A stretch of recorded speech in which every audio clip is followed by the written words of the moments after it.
Segunda parte, capítulo 5. Los ángeles de la venganza. Toda la noche prosiguieron su camino por angostas gargantas, impracticables senderos. Franqueaban difícilmente los grupos de peñascos.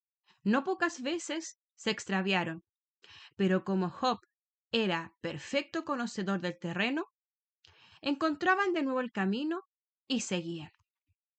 En cuanto amaneció, se ofreció a sus ojos un espectáculo grandioso. Por doquier se alzaban los picachos de la montaña cubiertos de nieve, todos igualmente blancos, todos igualmente altos, como si todos y cada uno de ellos pretendiera alzarse sobre los otros y dominar más amplio horizonte. El camino culebreaba por entre colosales pedruscos, sobre los que el pino y los matorrales parecían estar suspendidos y prontos a desprenderse al más leve soplo del viento. Y no era quimérica la suposición, porque la llanura estaba plagada de rocas y arbustos, que de la cumbre rodaron hasta el valle. A su paso se desprendió una de aquellas enormes peñas, y con estrépito bronco e imponente rodó por la falda de la montaña. Retumbó el eco en las gargantas, y al espantoso ruido se asustaron las cabalgaduras, emprendiendo veloz carrera a pesar de su excesivo cansancio. A medida que avanzaba el día y salió el sol, los picachos recubiertos con sus blancos capuchones resplandecían en su blancura, y uno después de otro fueron presentándose radiantes, diáfanos, se diría lámparas colosales de blanca luz, que alumbraban una fiesta de hadas. Poco a poco tomaron un color rojizo brillante. La magnificencia del espectáculo reanimó el espíritu de los tres fugitivos y les infundió nuevas energías. Hicieron alto al borde de un torrente en donde el agua formaba en impetuosa corriente admirables cascadas, y mientras reposaban las caballerías, comieron rápidamente los tres. Luz y su padre querían descansar más y con mayor tranquilidad antes de emprender de nuevo la marcha, pero Job se opuso a ello enérgicamente, diciéndoles: ya deben haber salido en busca nuestra. Ahora nuestra salvación depende del tiempo que empleemos en ponernos a salvo. No conviene desperdiciar un minuto. En cuanto hayamos ganado Carson, sanos y salvos, libres para siempre, podremos descansar cuanto queramos. Durante todo el día prosiguieron su camino a través de los desfiladeros, y vencida la tarde calcularon en unas 30 millas el trecho que los separaba de sus perseguidores. Bien entrada la noche y en una sinuosidad del terreno, para guarecerse del viento, los tres unidos, prestándose así el calor de sus cuerpos, se entregaron durante algunas horas al descanso. Pero antes de aparecer el nuevo día, ya habían emprendido de nuevo la marcha. Nada indicaba que fueran perseguidos por sus enemigos, y Job se creyó libre de sus perseguidores. No sabía que la garra impía de los mormones caería más tarde o más temprano sobre ellos y los exterminaría. Al segundo día empezaron a escasear las provisiones, pero como Job era diestro cazador y sabía que por aquellos contornos se encontraban jabalíes, no se preocupó gran cosa y esperó a demostrar su admirable puntería. Empezó Job por buscar un refugio en donde hizo una gran hoguera con ramas secas, y a cuyo fuego se calentaron sus compañeros de fatigas. Estaban a más de 5.000 pies de altura, y el frío penetraba los huesos. Ató las cabalgaduras, se despidió de Lucy, y fusil al hombro salió en busca del jabalí. A cierta distancia pudo ver todavía el grupo del viejo y la niña junto al fuego, y algunos pasos más allá, los tres caballos inmóviles por el cansancio. Al poco rato dejó de verlos porque se los ocultaba una de aquellas moles graníticas. Anduvo cerca de 2 millas y no encontró nada. Sin embargo, en la corteza de los árboles y en el suelo se veían claramente las huellas de los osos que indudablemente debía haber en abundancia. Después de 2 o 3 horas de caminar inútilmente, se disponía a dar la vuelta, cuando al alzar sus ojos vio algo que lo hizo estremecerse de alegría. Sobre una de las cumbres a 300 o 400 pies de altura se dibujaba la silueta de un animal parecido a un carnero, pero con dos cuernos inmensos. Aquel rebeco era el centinela avanzado de una manada de ellos que le seguían, y como miraba en dirección opuesta a la que llevaba el cazador, no se asustó, y le permitió a éste tumbarse en el suelo y afianzar la culata de la escopeta en una piedra antes de disparar. A la detonación el animal dio un salto desesperado, vaciló breves momentos sobre el borde del precipicio y cayó luego rodando hasta la planicie. Era una pieza demasiado grande para cargar con ella, y se decidió a cortar parte de su lomo para emprender luego la bajada. Echó sobre su espalda el botín y se volvió gozoso en busca de sus compañeros. Pero se encontró con nuevos obstáculos que vencer. En su ceguedad de cazador se había apartado de la senda para él conocida, y ya era poco menos que imposible volver a encontrarla. Estaba en un paraje donde las cortaduras del terreno le desorientaban, y cada vez le apartaban más de su camino. Anduvo cerca de una legua y llegó a un torrente que no recordaba haber visto en la subida. Empezó una nueva caminata en sentido opuesto, y el mismo e inútil resultado. Cerraba la noche cuando llegó a un desfiladero que conocía, pero era peligrosísimo emprender el regreso por aquella parte, porque aún no había salido la luna, y en aquella oscuridad tan completa nada más fácil que volver a perderse. Extenuado por el peso del botín y por el cansancio, no podía dar un paso sin tropezar aquí y allá, pero el ansia de ver a Lucy llevar las provisiones suficientes para el término de la jornada le hacían sacar fuerzas de flaqueza y proseguir duramente su marcha. Al fin llegó al sitio de donde había salido, que pudo reconocer a pesar de la oscuridad de la noche, y pensando en la impaciencia de Lucy y su padre, púsose a llamarlos a grandes voces. Hacía 5 horas que no se veían. Sus gritos no los contestaba más que el eco que repercutía de una en otra montaña, más lejano y quedo cada vez. Volvió a llamarlos y nada, ni el más leve rumor que le indicara dónde se encontraban los seres queridos que horas antes abandonó. Se apoderó de él una vaga inquietud, un temor que le lanzó en desesperada carrera, en la que perdió la carga que llevaba. Se encontró por fin ante las brasas de la hoguera que formó para que se calentaran sus compañeros. Se extinguía el fuego poco a poco, sin que nadie se hubiera ocupado de alimentarlo. Un silencio de muerte le heló la sangre, porque empezaban a trocarse en realidad sus temores. Avanzó. No vio nada. Las cenizas humeantes aún. El padre, la hija, todo. Todo había desaparecido. Era evidente que había ocurrido una catástrofe durante su ausencia, de la que habían sido víctimas Terrier y Lucy. Quedó atolondrado, apoyado en el fusil. En su cerebro batallaban 1000 terribles ideas. Presentía algo gravísimo, pero, hombre de acción siempre, se sobrepuso y reanimó el fuego casi apagado, examinando después lentamente a la luz siniestra de sus llamas todo aquel contorno. En el suelo se veían huellas de cascos de caballos. No cabía duda. Una partida de perseguidores del Salt Lake había sorprendido a los fugitivos y de nuevo se los había llevado a la ciudad maldita. ¿Pero era posible, santo Dios? Tuvo un estremecimiento de terror e inconscientemente escudriñaba todos los rincones, mirando a su alrededor. Por fin, no muy lejos de allí, vio una sinuosidad regada con sangre que horas antes no existía. Era una fosa recientemente cavada. Se aproximó y vio sobre un palo que se alzaba junto a ella un papel blanco, en el que se leía la siguiente lacónica inscripción: John Terrier, de los ciudadanos supervivientes de Salt Lake, falleció el 4 de agosto de 1860.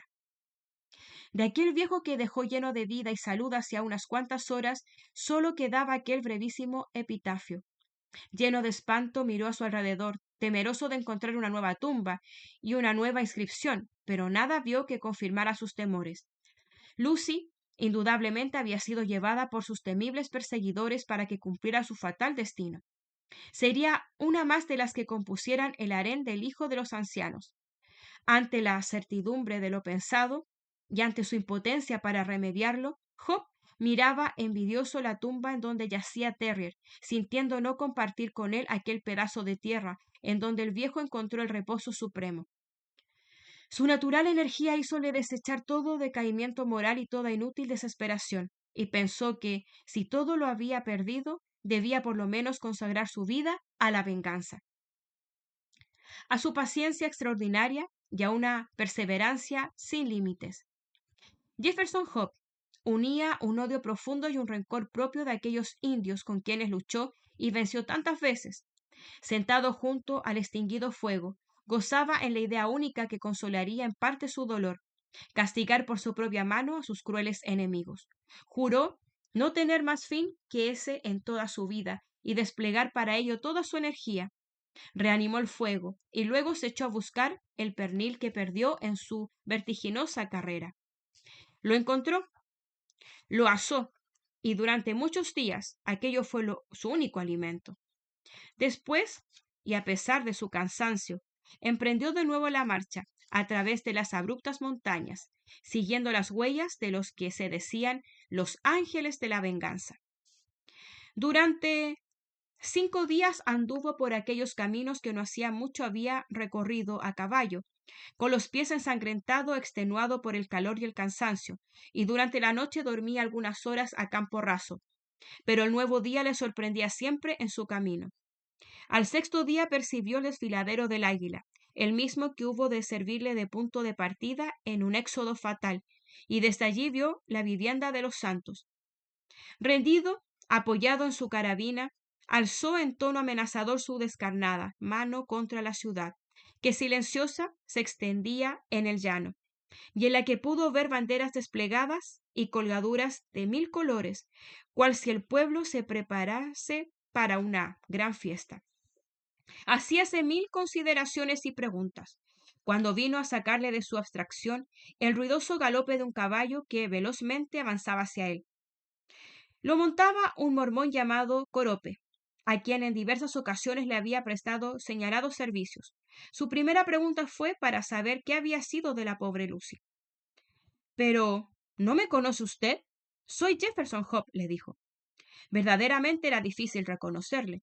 Quedó estupefacto el mormón al ver aquel individuo desgalichado, harapiento, demacrado, de hundidos ojos, tan diferente del muchacho ágil y fornido que conoció en otro tiempo.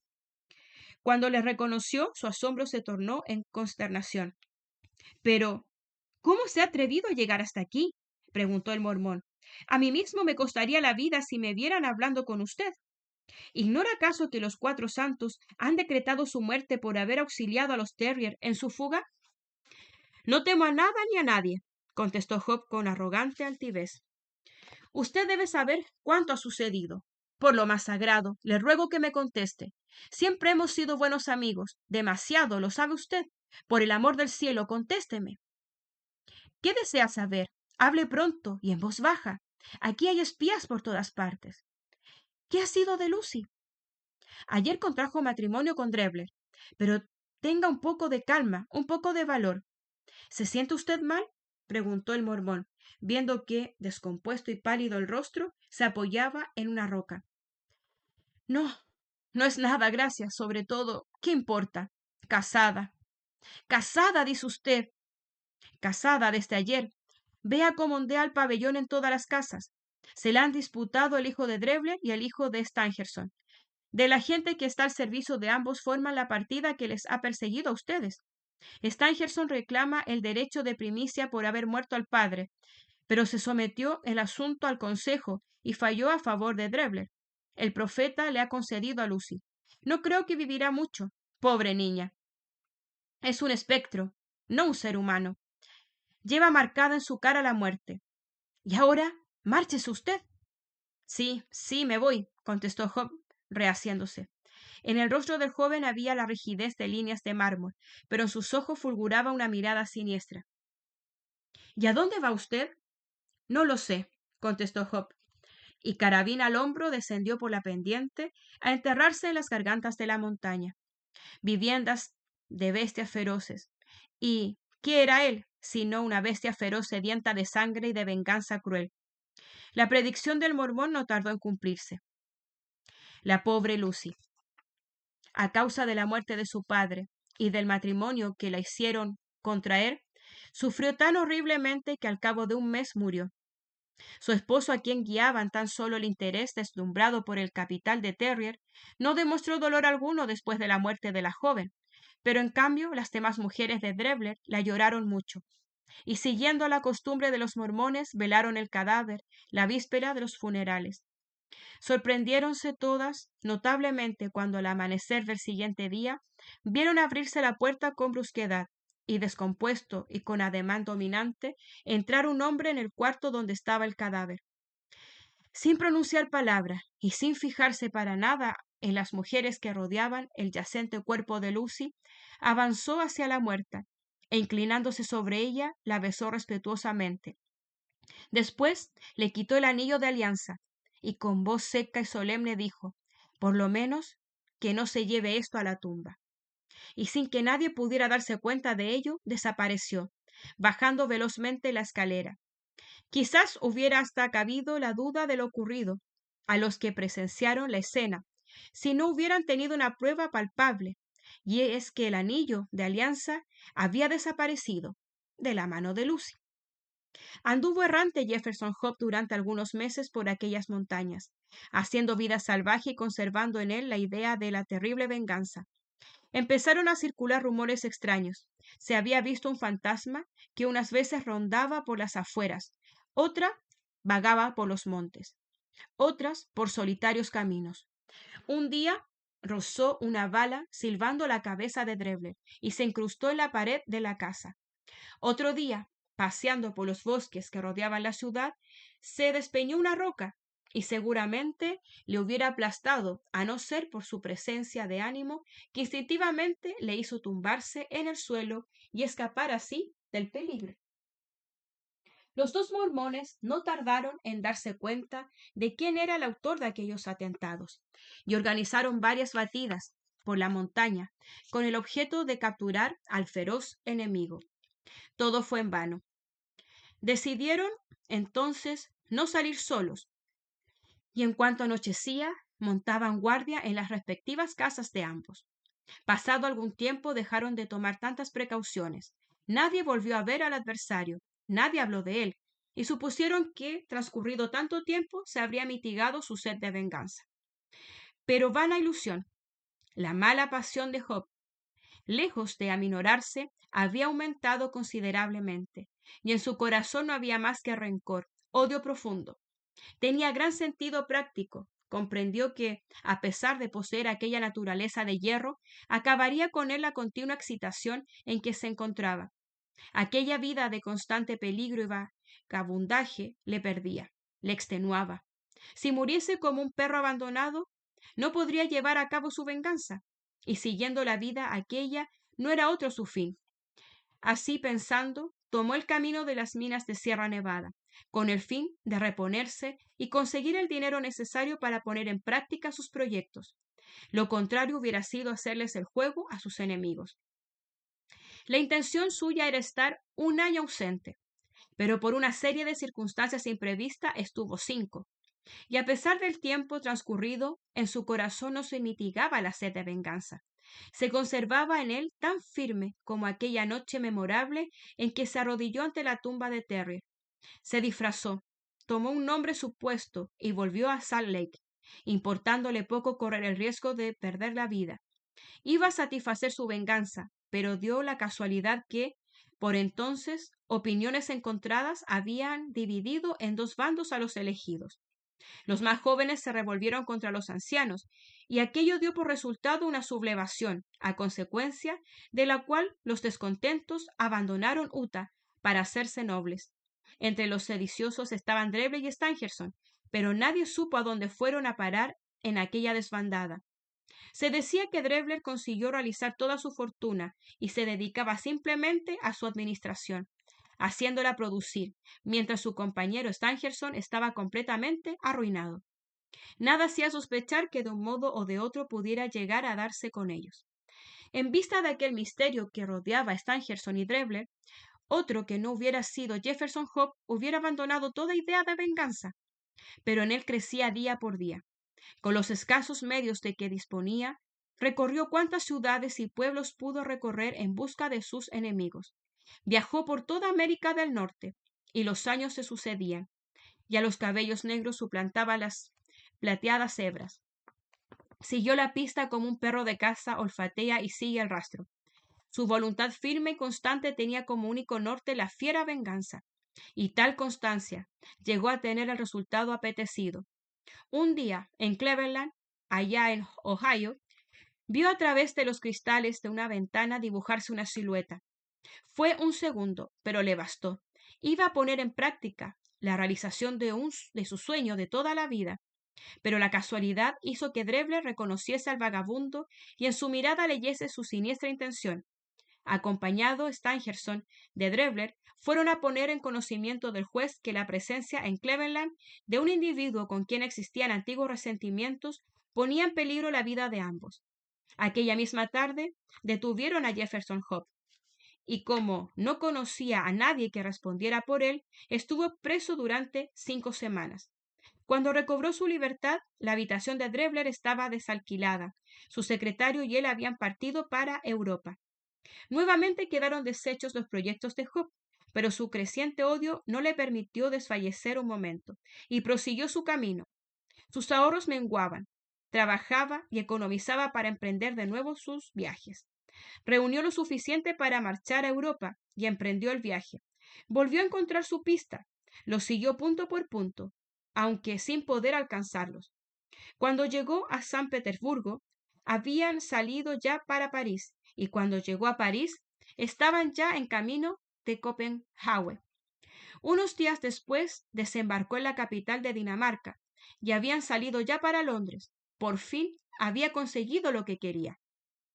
Y de lo que sucedió después, nada puede darnos mejor idea que el relato hecho por el viejo Hope, transcrito en las memorias del doctor Watson.